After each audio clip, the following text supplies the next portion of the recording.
Ya pemirsa, itu tadi kalau kita melihat kegiatan-kegiatan dari masing-masing pasangan calon, dan juga tadi juga dikatakan proses rekapitulasi dan juga rencana-rencana yang akan dilakukan dari masing-masing pasangan calon pasca rekapitulasi nasional nanti diumumkan. Nah, kita akan membahasnya langsung bersama dengan narasumber kita di sini. Ada Mas Pangi, ada juga dengan Pak Putu. Pak Putu, kalau kita melihat begitu ya, memang saat ini proses rekapitulasi masih berlangsung.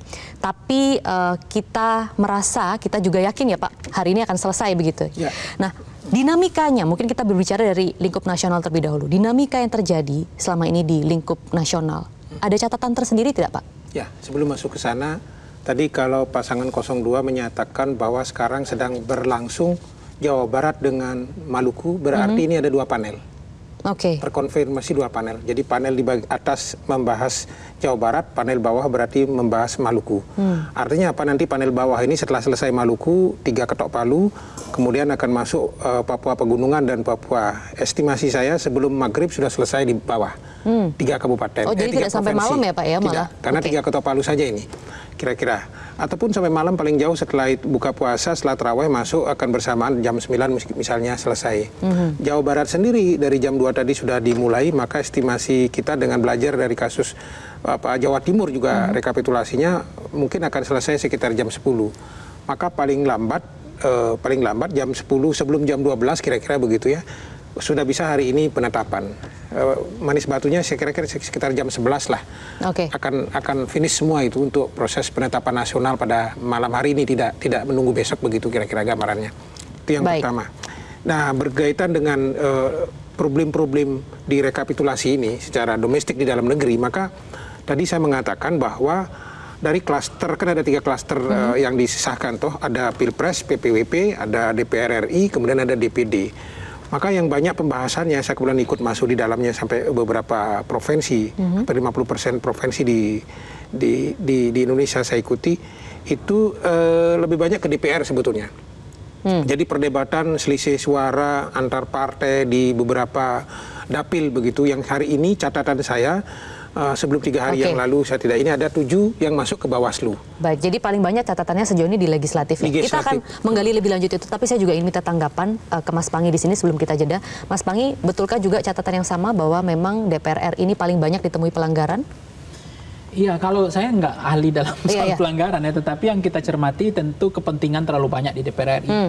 Karena ini persoalan suara, kursi ya. Apalagi di kursi-kursi terakhir ini kan ada misalnya 16 dapil yang menjadi kursi perebutan di kursi ke-6, kursi ke-7. Itu kan ada potensi, apalagi rekapitulasi kita ini Mbak Maria kan rekapitulasi berjenjang bertingkat. Nah, itu juga yang membuat ada potensi untuk mengambil di kursi-kursi terakhir, pertarungan partai politik. Kemudian soal-soalan itu terjadi. Jadi saya pikir kepentingan terlalu banyak memang di DPR RI. Kalau presiden ini kan relatifly kepentingan nasional saja kan. Artinya tidak kepentingan suara partai dengan suara, karena kan hasil suara partai kan adalah gabungan dari suara pilihan partai dengan seluruh caleg yang terpilih totalinya gitu. Jadi kepentingan partai ada di situ, terutama perebutan kursi. Maka tidak heran kita biasanya ada jumlah suara sah nasional, dia tidak terlalu tinggi, tapi perolehan kursinya melampaui perolehan suara sah nasional partai lain. Tapi kursinya lebih besar. Itu juga ada potensi itu dari mana? Karena adanya rekapitulasi jenjang bertingkat itu. Makanya saya tanya ke Pak Putu, sampai kapan Republik ini dengan sistem model-model yang menurut saya perlu nggak fair gitu kan? Karena kalau ingin transparansi tidak hanya sekedar sirekap, misalnya sistem jenjang bertingkat ini mau diapakan ke depannya?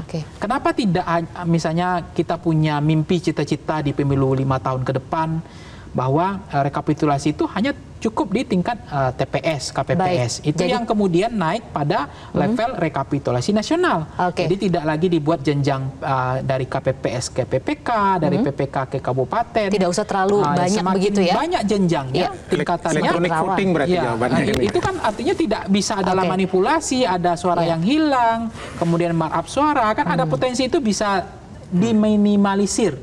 Tapi kalau kita mau berubah, tapi apakah regulasi itu nanti kita akan bahas lebih lanjut ya. DPR-nya siap gitu.